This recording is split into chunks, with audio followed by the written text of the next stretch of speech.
नमो अरियंदाणं नमो सिद्धाणं नमो आयर्याणं नमो वज्रायाणं नमो लोये सव्वसावुणं एषो पंच नमुकारो सव्वपावपणासनो मंगलानं च सव्वेशे बडमम वै मंगलम् मंगलम भगवान वीरो मंगलम गौतम प्रभु मंगलम सुलभद्राद्या जैन धर्मोस्तु मंगलम। પોષ દસમી પર્વની સુંદર મજાની આરાધના ચાલી રહેલી છે। આજે એનો ત્રીજો દિવસ।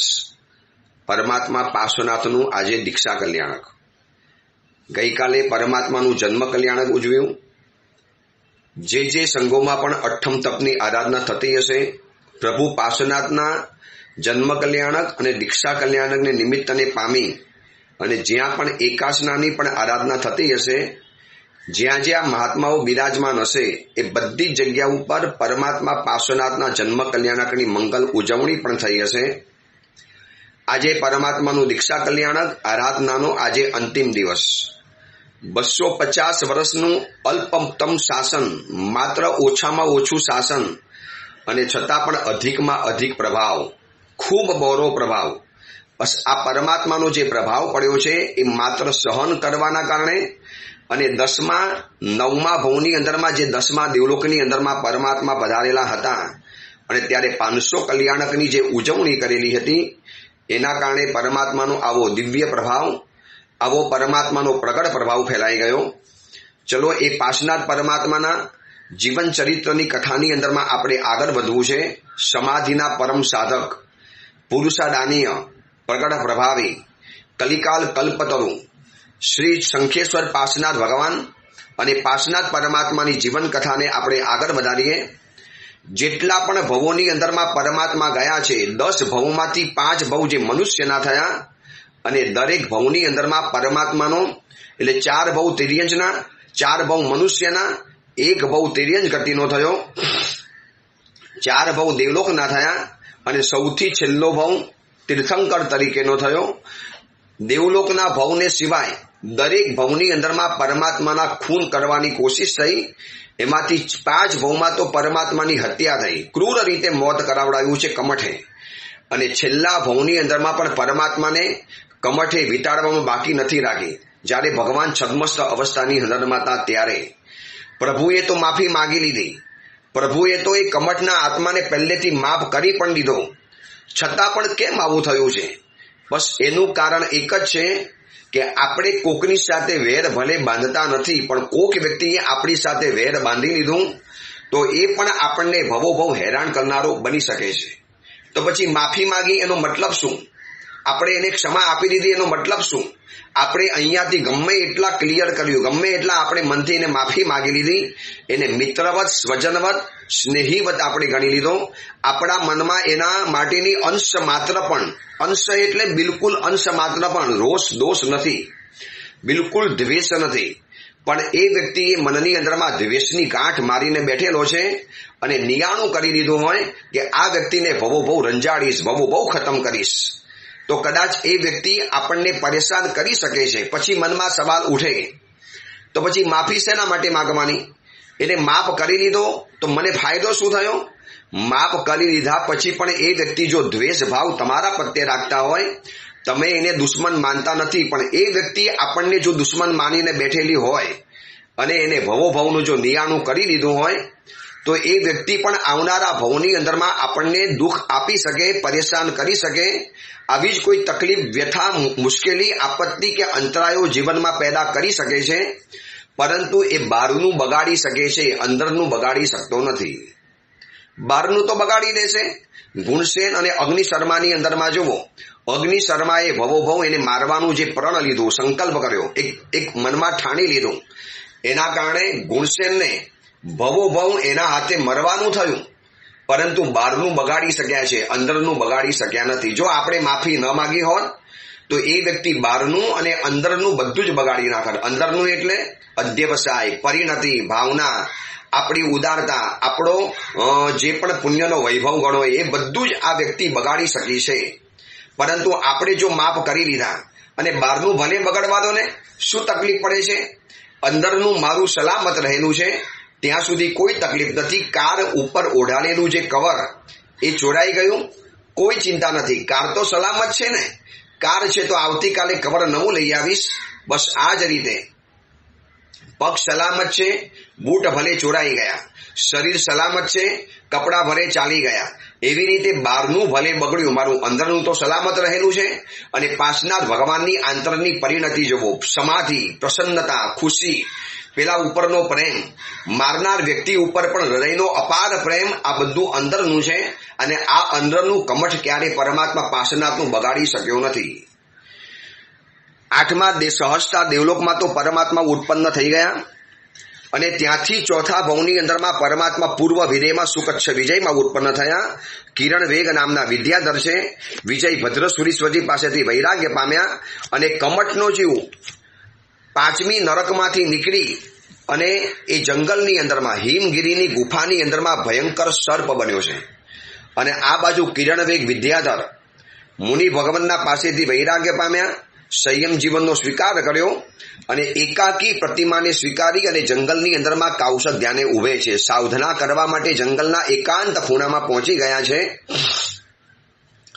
પરંતુ ગયા ભવનો આ જે વેરી, જેને વેર બાંધેલું છે, કુદરતે કીધું કે તારે વેર પરિપૂર્ણ કરવું છે ને, જા કરી લે.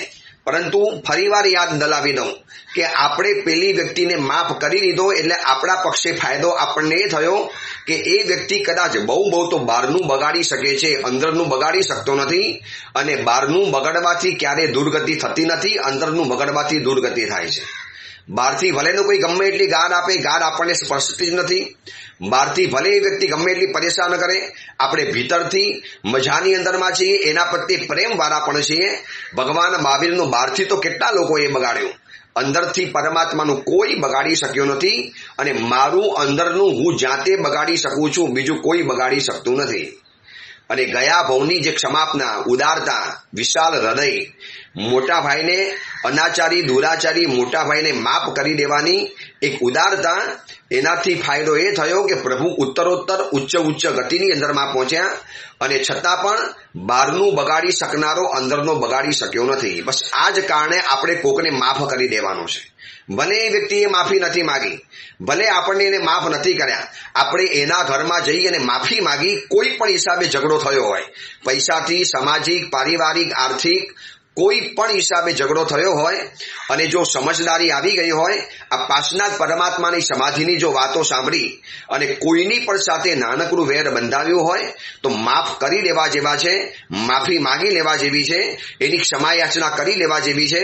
કારણ કે જો ક્ષમાયાચના નહીં કરીએ તો આવનારા ભવની અંદરમાં એ વ્યક્તિ દુશ્મન તરીકે તો મળશે, પરંતુ દુશ્મન તરીકે બહારનું અને અંદરનું બધું જ બગાડી નાખશે. અને બહારનું બગાડી તો ઠીક છે, અંદરનું બગડી જશે તો આપણે વળી પાછા ક્યારે ઉપર આવશું, ક્યારે વળી પાછા સદગતિના પગથિયા ઉપર પહોંચીશું? એટલા માટે માફ કરવા જરૂરી છે. અને આ ભવમાં કમઠનો જીવ હિમગીરીની ગુફાની અંદરમાં સર્પ તરીકે ઉત્પન્ન થયો છે. એકદમ કદાવર જાડો સાપ, અજગર જેવો સાપ. અને પરમાત્માનો આત્મા એ જ જંગલની અંદરમાં કિરણવેગ મુનિ તરીકે કૌશક ધ્યાને ઉભા છે. વળી પાછા પરમાત્માને એને જોયા, ગયા ભવનું વેર ઉત્પન્ન થયું.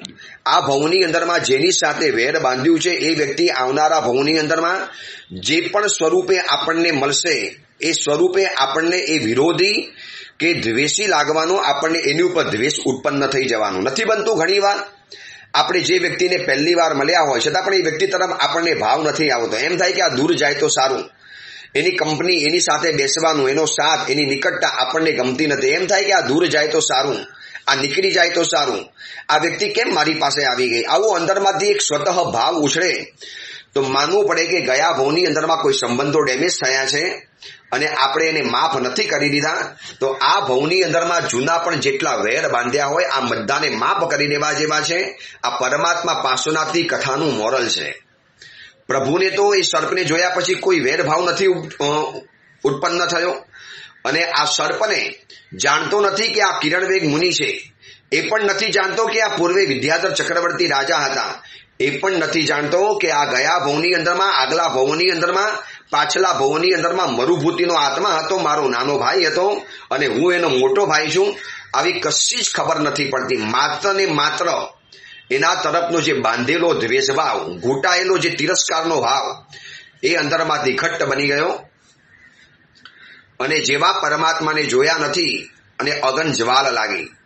આ જંગલમાં, મારા જંગલમાં આવી ગયો અને મારી નાખું, ખતમ કરી નાખું. જોજો, પ્રભુ તરફથી કોઈ પ્રતિસાદ નથી, પ્રભુ તરફથી કોઈ ઉપદ્રવ નથી, પણ આ બાંધેલું વેર એ તો ક્યાં જવાનું હતું અને પ્રભુને એને પરેશાન કરવાના શરૂ કર્યા. પ્રભુ તો કાઉસક ધ્યાને ઉભા થા અને ધીરે ધીરે ધીરે ધીરે પરમાત્માને શરીરની અંદરમાં ભરડો લેવાનો શરૂ કર્યો. ગોર ગોર વિટડાટો ચાલ્યો.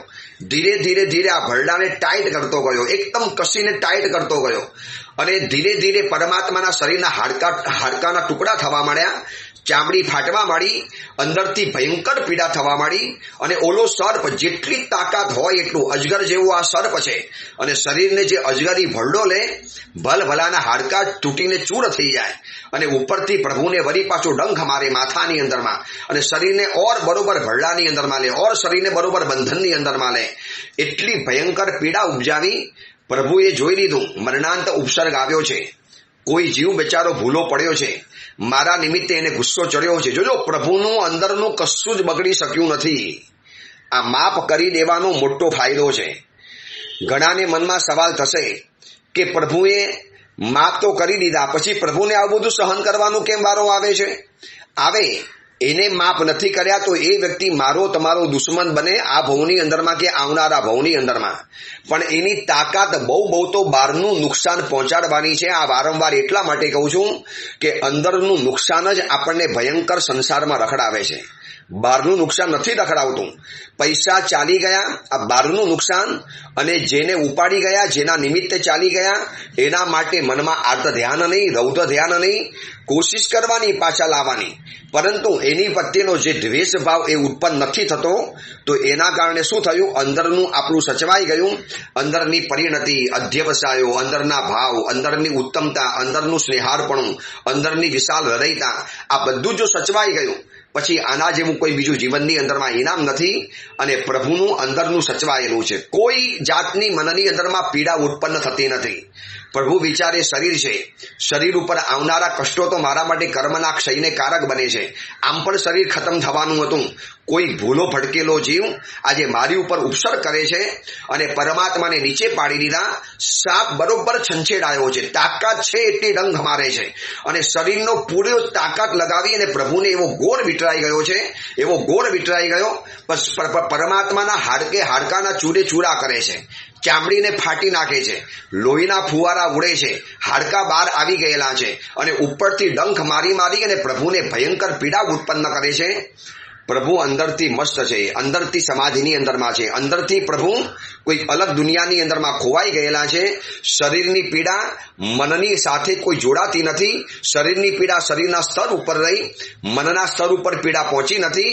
મનના સ્તરમાં તો પ્રભુનું એ ચાલે છે કે બસ જે પણ વિરાધના થઈ હોય, સંયમ જીવન પાર્યું, આટલા વર્ષોની અંદરમાં જે પણ વિરાધના થઈ હોય એ બધાની માફી માંગુ છું. ફરીવાર 5 વાર પ્રભુ ઉચ્ચારે છે. એક ખાલી કલ્પના કરજો, ભયંકર અટવી છે. સુમસામ જંગ્યાની અંદરમાં કિરણવેગ વિદ્યાધર નામના ચક્રવર્તી તરીકે મુનિ છે.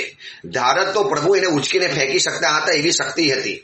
કિરણવેગ ચક્રવર્તી હતા, ભલભલી તાકાત શરીરની અંદરમાં હતી. આ સાપ શું વિષાપની અંદરમાં છે? આવા તો હજારો સાપ અને સિંહને એકલા પહોંચી વળે એવા વિદ્યાધર ચક્રવર્તી હતા. પણ પ્રભુએ જોયું, પ્રભુને આ બધું કરવાનું મન ન થયું. બસ એ જ બતાવે છે કે પ્રભુનું અંદરનું બધું સહી સલામત છે, સબ સલામત હે પ્રભુનું અંદરનું. અને પ્રભુ ભાવનાની અંદરમાં ચડ્યા. પ્રભુએ ક્ષમાપના કરી, સકલ જીવ યોનીને પ્રભુએ ક્ષમાવી દીધા અને પરમાત્માને અનેક ડંખ મારી મારી મારી અને પરમાત્માને કાળ ધર્મ થયો, પ્રભુનું મૃત્યુ થયું, પ્રભુની હત્યા થવાની અંદરમાં આવી. પરંતુ અંદરનું અકબંધ હતું એ ખબર કેવી રીતે પડી? તો કે 5મા ભવની અંદરમાં પરમાત્મા 12મા અચ્યુત દેવલોકની અંદરમાં 22 સાગરોપમના દેવ તરીકે ઉત્પન્ન થયા. જો અંદરનું બગડી ગયું હોત, ભીતરનું જો સલામત ન રહ્યું હોત તો પ્રભુને આવી ઉચ્ચ ગતિ પ્રાપ્ત થવાની હતી નહીં. અને ઓલાનું બગડી ગયું છે એ ખબર કેવી રીતે પડી? તો કે એ આત્મા ત્યાંથી સીધો મરી છઠ્ઠી નરકની અંદરમાં નારકી તરીકે ઉત્પન્ન થયો છે. આ કમઠનો આત્મા કેમ આટલી નરકની અંદરમાં ચાલી ગયો? એટલા માટે ગયો કારણ કે એનું ભીતરનું બગડેલું હતું અને પ્રભુનું માત્ર બહારનું બગડેલું હતું. બસ આપણે ભગવાન પાર્શ્વનાથનો અઠ્ઠમ કર્યો હોય, એકાસના કર્યા હોય, અથવા તો જાપ કર્યો હોય, અથવા તો પરમાત્મા પાર્શ્વનાથની વિશિષ્ટ પૂજા કરી હોય, આ બધાએ એક જ નક્કી કરવું છે કે જિંદગીમાં કોઈની પણ સાથે વેર બાંધવું નથી. બંધાઈ ગયું હોય તો મારે એને ખમાવી લેવું છે. સામેની વ્યક્તિ શું કરે છે મારે નથી જોવાનું, મારે મારું વેર ખમાવી લેવું છે. પરમાત્મા 12મા દેવલોકની અંદરમાં છે. 22 સાગરોપમનું આયુષ્ય રહેલું છે. દિવ્ય વૈભવી સુખોની વચમાં પણ પરમાત્મા વૈરાગી છે. આ બાજુ 22 સાગરોપમનું આયુષ્ય પરિપૂર્ણ થયું એટલે પરમાત્મા છઠ્ઠા ભવની અંદરમાં વજ્રવીર્ય રાજા, એની લક્ષ્મીવતી નામની રાણી અને એના વજ્રનાભ પુત્ર એટલે વજ્રનાભ તરીકે પરમાત્મા એમના પુત્ર તરીકે જન્મ પામ્યા. અને પરમાત્માનો જન્મ થયો છે વજ્રનાભ રાજકુમાર તરીકે. પિતાજી હતા વજ્રવીર્ય રાજા અને ધીરે ધીરે મોટા થતા ગયા. લોકચંદ્ર સુરીશ્વરજી મારા સાહેબનું આગમન થયું. એમની દેશના સાંભળી, એમનાથી ધર્મ પામ્યા અને પ્રભુના પિતાએ એટલે કે વજ્રવીર્ય રાજા જે આ ભવના પિતા હતા એમને તો દીક્ષા લઈ લીધી લોકચંદ્ર સુરીશ્વરજી પાસે. અને વજ્રનાભ પોતે હવે રાજ્યના માલિક બન્યા છે. તીર્થંકરનો આત્મા છે અને રાજા છે. એટલો બધો કરુણાથી ભરેલું હૃદય છે. ખજાના ખુલ્લા મૂકી દીધા. પ્રજાને કોઈ પણ તકલીફ પડવી ન જોઈએ. પ્રજાના સુખ દુઃખની અંદરમાં સદૈવ સાથે રહે. પ્રજાના લોકપ્રિય બની ગયા. આવી રીતે પરમાત્માએ રાજ્યનું સંચાલન કર્યું. અને એક દિવસ ઝરૂખાની અંદરમાં બેઠા છે. બેઠા એવું દ્રશ્ય જોયું અને જાતિ સ્મરણ જ્ઞાન ઉત્પન્ન થયું. ગયો બહુ આખો યાદ આવી ગયો. કિરણવેગ ચક્રવર્તી તરીકે મુનિ હતો, સાધના કરતો હતો. કોઈ ભૂલો ભટકેલો સર્પ આવી અને મને ભરડો લઈ અને મને ખતમ કરી નાખ્યો.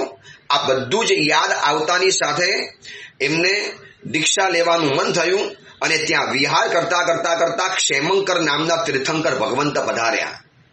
સાચી ભાવના હતી તો ક્ષેમંકર નામના તીર્થંકર ભગવંત પધારી ગયા. અને તીર્થંકર ભગવંત પધાર્યા, દર્શન કરવા ગયા, વંદન કરવા ગયા. સમવર્ષની અંદરમાં દેશના સાંભળી અને વૈરાગ્ય પેદા થયો. પુત્રોને રાજ્ય સોંપી અને વજ્રનાભ રાજકુંવર, વજ્રનાભ રાજા જે પાર્શ્વનાથ ભગવાનનો આત્મા છે એમને ક્ષેમંકર તીર્થંકર પાસે દીક્ષા લીધી. એટલે શું થયું ખબર છે? તીર્થંકરના આત્માએ તીર્થંકરના પાસે દીક્ષા લીધી. તીર્થંકરનો આત્મા પ્રભુ પાર્શ્વનાથનો આત્મા છે અને ક્ષેમંકર ખુદ તીર્થંકર ભગવંત છે. એટલે તીર્થંકરના આત્માએ તીર્થંકરની પાસે દીક્ષા લીધી. એક તીર્થંકર છે અને એક તીર્થંકર થવાના છે. અનેક લબ્ધિઓ પેદા થઈ. ઘોર તપસ્યા કરી, સાધનાનો યજ્ઞ માંડ્યો. દેખો, દરેક ભવની અંદરમાં પરમાત્માની ઉચ્ચ દશા જોઈ લેજો. પરમાત્માની ઉચ્ચ પ્રકારની માનસિક દશા જોઈ લેજો. જીવ માત્રના પ્રત્યે જે પ્રેમનો જે પ્રવાહ વહે છે, બસ એક જીવને માફ કરી દેવાના કારણે પ્રભુને કેટલી બધી ઉચ્ચ ગતિઓ અને ઉચ્ચ સ્થિતિઓ પ્રાપ્ત થતી ગઈ. ભલે બહારનું બગાડનારા મળ્યા પરંતુ અંદરનું કોઈ બગાડી સુધ્યા શક્યો નથી. અને પરમાત્માને આકાશગામીની વિદ્યા પેદા થઈ છે આ ભવની અંદરમાં ઘોર તપસ્યાઓના કારણે. આ બાજુ કમઠનો જીવ છઠ્ઠી નરકમાંથી નીકળી અને એ જ જંગલની અંદરમાં કુરંગ નામનો ભીલ બનેલો છે. અને પ્રભુ એ જંગલની અંદરમાં સાધના કરવા માટે પહોંચેલા છે. પ્રભુનો આત્મા જે વજ્રનાભ મુનિ છે અને ક્ષેમંકર મુનિની પાસે જેમને દીક્ષા લીધી છે, ક્ષેમંકર તીર્થંકરના જે શિષ્ય બનેલા છે. પ્રભુ તો રોજની જેમ જંગલમાં પધાર્યા. કાવસક ધ્યાને ઉભા રહી જવાનું, અધ્યાત્મની ઊંડી દુનિયાની અંદરમાં ખોવાઈ જવાનું. મનના અતાગ પ્રદેશોની અંદરમાં પ્રભુ તો ખોવાઈ ગયા. પ્રભુને ખબર નથી કે આજુબાજુની અંદરમાં શું થઈ રહેલું છે. દિવસોના દિવસો પસાર થતા ગયા. આ બાજુ છઠ્ઠી નરકમાંથી નીકળેલો કમઠનો જીવ કુરંગક નામનો ભીલ એ જંગલમાં બનેલો અને પ્રભુને કાવસક ધ્યાને ઉભેલા જોયા પોતાની અટવીની અંદરમાં. વરી પાછો ગયા ભાવનો વેરભાવ ઉછળ્યો. કુદરત પણ કેવી છે કે બંને જણાને બરોબર એક જ જગ્યાએ વરી પાછા અંતિમ સમયમાં ભેગા કરી દેશે. અને કુરંગક ભીલ એ જંગલમાં શિકાર માટે નીકળ્યો છે. ફરતો જંગલની અંદરમાં જાય છે અને ત્યાં વજ્રનાભ મુનિ ભગવંતને કાઉસક ધ્યાને ઉભેલા જોયા અને એટલો બધો વેરભાવ અંદરમાંથી ઉછળ્યો, કિકિયારી કરી, ચીચિયારી પાડી, ખુશી થઈને નાચવા માંડ્યો. આજે તો આને શિકાર બનાવી દઉં, આજે તો આ મુંડિયાને ખતમ કરી નાખું. મારા જંગલની અંદરમાં આવ્યો છે, ચલો એને બાણોનો વરસાદ મારીને ખતમ કરી નાખું. ભીલ હતો, બાણ મારવાનું શીખેલો હતો, ઝેરી ભયંકર બાણ લઈને ફરતો હતો, કારણ કે જંગલમાં હાથી, વાઘ અને સિંહના શિકાર કરવા માટે પંકાયેલા હતા. અને જ્યાં આજે આ મુનિ ભગવંતને જોયા, ગયા ભાવનું જે વેર અંદરમાંથી ઊભું થયું અને તીર કાઢ્યું, બાણ અને ઉપર બાણ લગાડ્યું, સન ન કરતું બાણ છોડ્યું. થોડો ઘણો અવાજ આવ્યો, પ્રભુને ખબર પડી ગઈ કે પ્રાણાંત કષ્ટ આવવાનું છે. પરમાત્મા અડોલ કાઉસક ધ્યાને ઉભા છે. હવે છે ને, મહત્વની વાત તો એ છે કે આ ભવની અંદરમાં તપસ્યા દ્વારા પરમાત્માને આકાશગામીની વિદ્યા પેદા થઈ છે. જ્યાં પરમાત્માએ બાણને આવતું જોયું તો પરમાત્મા અગર ધારત તો આકાશગામીની વિદ્યાનો ઉપયોગ કરી અને આકાશની અંદરમાં પરમાત્મા ઉડી શકત. પરમાત્માને કોઈ મરવાની જરૂરિયાત હતી નહીં. પ્રભુની પાસે આકાશગામીની લબ્ધિ તો હતી અને આકાશની અંદરમાં ઉડી ગયા પછી એનું કોણ બગાડી શકવાનું હતું? કેવી રીતે બગડી શકવાનું હતું? કોઈ તાકાત હતી નહીં કે આકાશની અંદરમાં જઈને અને આ કમઠનો જીવ બાણ મારી શકે. પણ પ્રભુએ એવું નથી કર્યું. પ્રભુ કે શું કામ એવું કરવાનું? શું કામ શરીર બચાવવા માટે આવી લબ્ધિઓનો ઉપયોગ કરવાનો? લબ્ધિઓનો ઉપયોગ કરવો એ પણ એક જાતનો પ્રમાદ ગણાય છે. મારે આવી લબ્ધિઓનો ઉપયોગ નથી કરવો. જે હશે હું સહન કરી લઈશ. પ્રાણાંત કષ્ટ આવશે એને પણ હું સહન કરી લઈશ. અને પરમાત્માએ આકાશગામીની વિદ્યાનો બિલકુલ ઉપયોગ ન કર્યો. પરમાત્મા ત્યાંને ત્યાં ઉભા રહી ગયા અને બાણ આવ્યું. ઝેરથી લેપાયેલું આ બાણ હતું. સનન કરતું બાણ પ્રભુના શરીરની અંદરમાં ઘૂસી ગયું અને બાણ આ ઘૂસી ગયા પછી પ્રભુના શરીરની અંદરમાં અગન જ્વાલ ઉઠી છે. પ્રભુના શરીરની અંદરમાં ભયંકર કક્ષાની વેદના ઊભી થઈ છે. એટલી ભયંકર કાળી પીડા ઊભી થઈ પ્રભુના શરીરની અંદરમાં. પરંતુ પરમાત્મા છે, અડોળ કાઉસક ધ્યાને ઉભેલા છે. પરમાત્મા આવા બધા કોઈ કષ્ટોથી ડરે એવા નથી. અને પરમાત્મા ભીતરની દુનિયાની અંદરમાં ખોવાઈ ગયા છે. પ્રભુએ કોઈ પણ જાતનો વિચાર ન કર્યો. સહન કરતા કરતા પ્રભુ ત્યાંને ત્યાં જ ઉભા રહી ગયા. ઓલો ભીલ બાણ મારીને ખુશ થાય છે અને પ્રભુ એની ઉપર પ્રેમ વરસાવીને ખુશ થાય છે. અને પરમાત્માનું પ્રાણ પંખેરું ઉડી ગયું. પ્રભુનું બારનું બગડ્યું, અંદરનું બગડ્યું નથી. અને સાતમા ભવની અંદરમાં પરમાત્મા મધ્યમ ગ્રૈવેકની અંદરમાં 27 સાગરોપમના લલિતાંગ નામના દેવ બન્યા છે. દરેક ભવની અંદરમાં ઉપરની ગતિ પ્રાપ્ત થતી ગઈ પરમાત્માને. 27 સાગરોપમનું મધ્યમ ગ્રૈવેકની અંદરમાં દેવ તરીકે ઉત્પન્ન થયા. અને આ કમટનો જીવ 7મી નરકની અંદરમાં નારકી તરીકે ઉત્પન્ન થયો છે. જોજો, ધીમે ધીમે નીચી નરકની અંદરમાં જાય છે. 33 સાગરોપમનું આયુષ્ય એને બાંધીને બેઠેલો છે. પરમાત્મા ત્યાંથી ચવ્યા 27 સાગરોપમનું આયુષ્ય પરિપૂર્ણ કર્યું. 8મા ભવની અંદરમાં પરમાત્મા સુવર્ણ બાહુ નામના ચક્રવર્તી બન્યા છે. તીર્થંકર ભગવાન, મહાવીર સ્વામી, શાંતિનાથ ભગવાન, કુંતુનાથ ભગવાન, અરનાથ ભગવાન અને પાર્શ્વનાથ ભગવાન, આ 5 ભગવાન ચક્રવર્તી બન્યા છે. એમાં 3 ભગવાન એ જ ભવમાં ચક્રવર્તી અને તીર્થંકર બન્યા. બાકીના પરમાત્મા બીજા ભવની અંદરમાં, વચલા ભવની અંદરમાં ચક્રવર્તી બન્યા. સુવર્ણ બાહુ નામના ચક્રવર્તી. 14 સપ્તથી સૂચિત જન્મ થયો. માતા સુદર્શના નામની રાણી છે. 6 ખંડનું અધિપત્ય બન્યું. 64,000 રાણીઓ બની. 96 કરોડનું પાયદર. 32,000 દેશના માલિક બન્યા. 84 લાખ હાથી, ઘોડા અને રથના માલિક બન્યા છે. અને આ બાજુ પરમાત્મા ચક્રવર્તી તો બની ગયા. હવે માત્ર એક જ ભવ બાકી છે કે બસ તીર્થંકર બનવા માટેનો. વૈરાગ્ય અંદરમાંથી જબરજસ્ત છે. ચક્રવર્તીની સંપત્તિ મળી છે પણ પ્રભુને અંદરમાં કોઈ એવો ખુશીનો અનુભવ નથી. મધ્યસ્થ દશાની અંદરમાં, ઉદાસીન દશાની અંદરમાં પરમાત્મા વિચરી રહેલા છે. આ બાજુ જગન્નાથ નામના તીર્થંકર ભગવંતનું આગમન થયું. ચક્રવર્તી વંદન કરવા માટે ગયા.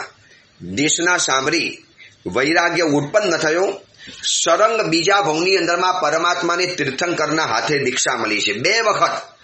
એક સામાન્ય આચાર્યના હાથે પણ દીક્ષા મળે, કોઈ વિશિષ્ટ મુનિ ભગવંતના હાથે દીક્ષા મળે તો આપણા રોમ રાજી ખડા થઈ જાય. આ દીક્ષા આપનારા સ્વયં તીર્થંકર ભગવંત તથા સમવસર મંડાયેલું હોય અને કરોડો દેવી દેવતાઓ હાજર હોય અને એવા સમયની અંદરમાં પરમાત્માને તીર્થંકરના આત્માને તીર્થંકરના હાથે દીક્ષા મળી ગઈ. પ્રભુએ દીક્ષા લીધી અને આ બાજુ કમઠનો જીવ 7મી નરકમાંથી નીકળી અને જે જંગલમાં પ્રભુ સાધના કરતા હતા એ જંગલની અંદરમાં સિંહ બનેલો છે. ખૂંખાર સિંહ, ભયંકર ક્રોધાવિષ્ટ સિંહ, કસાય દુષ્ટ આ સિંહ રહેલો છે. પ્રભુ ચક્રવર્તી છે, નિર્ભીક રહેલા છે.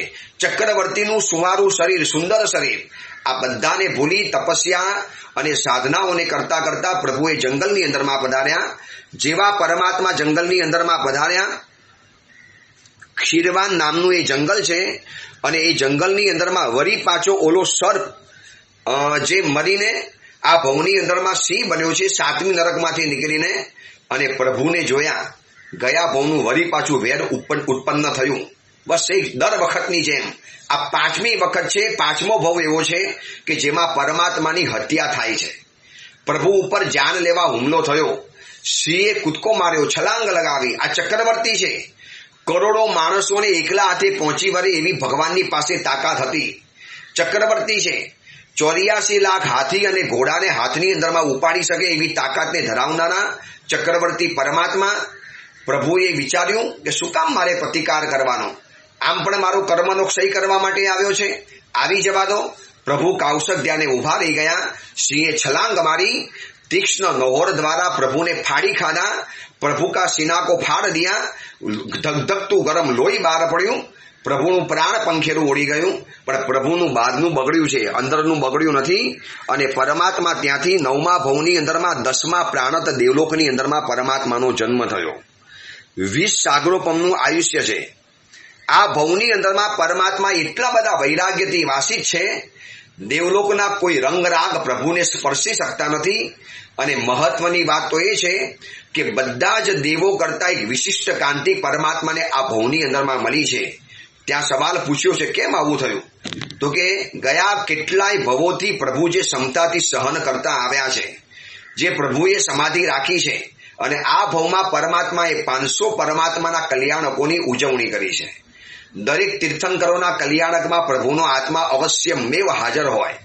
બાકીના બધા દેવો જાય કે ન જાય, પણ પ્રભુ તો ગયા વગર રહે જ નહીં. પ્રભુના આત્માએ 500 વખત કલ્યાણકોની ઉજવણી કરી.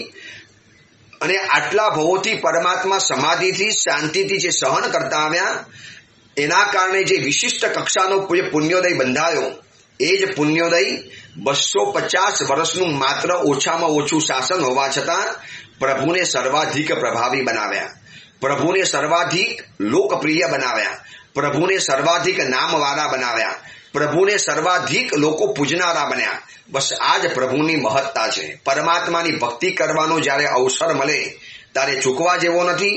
આ પરમાત્મા પાર્શ્વનાથનું ચરિત્ર આપણને બતાવે છે. આ પરમાત્માનું ચરિત્ર છે. આ પ્રભુની વાતો રહેલી છે. સમાધિના સાધકની આ શ્રેષ્ઠ કથા રહેલી છે કે 10મા દેવલોકની અંદરમાં રહ્યા પછી પણ પ્રાણત નામના દેવલોકની અંદરમાં 500 કલ્યાણકોની ઉજવણી કરી. અને કમઠનો જીવ 4થી પંક પ્રભા નામની નરકની અંદરમાં 10 સાગરોપમનું આયુષ્ય ધરાવનારો બન્યો. પ્રભુનું આયુષ્ય હતું 20 સાગરોપમનું. અને એ સિવાય તો સંસારમાં કેટલાય ભવોની અંદરમાં કમઠનો જીવ રખડ્યો, ક્રોધાવિષ્ટ બન્યો. દરેક ભવની અંદરમાં ભયંકર કક્ષાના અપરાધને કરનારો બન્યો, જઘન્ય કોટીની માનસિકતા વાળો બન્યો. એક ભવની અંદરમાં બાંધેલું વેર એના માટે કેટલું નુકસાનકારક બન્યું. અને પ્રભુએ માફી માંગી લીધી તો પ્રભુનું કશું જ બગાડનારું બન્યું નથી. થોડું ઘણું જે બગડ્યું છે માત્ર બહારનું બગડ્યું. હવે 10મા ભવની અંદરમાં પરમાત્માનો જન્મ થયો છે.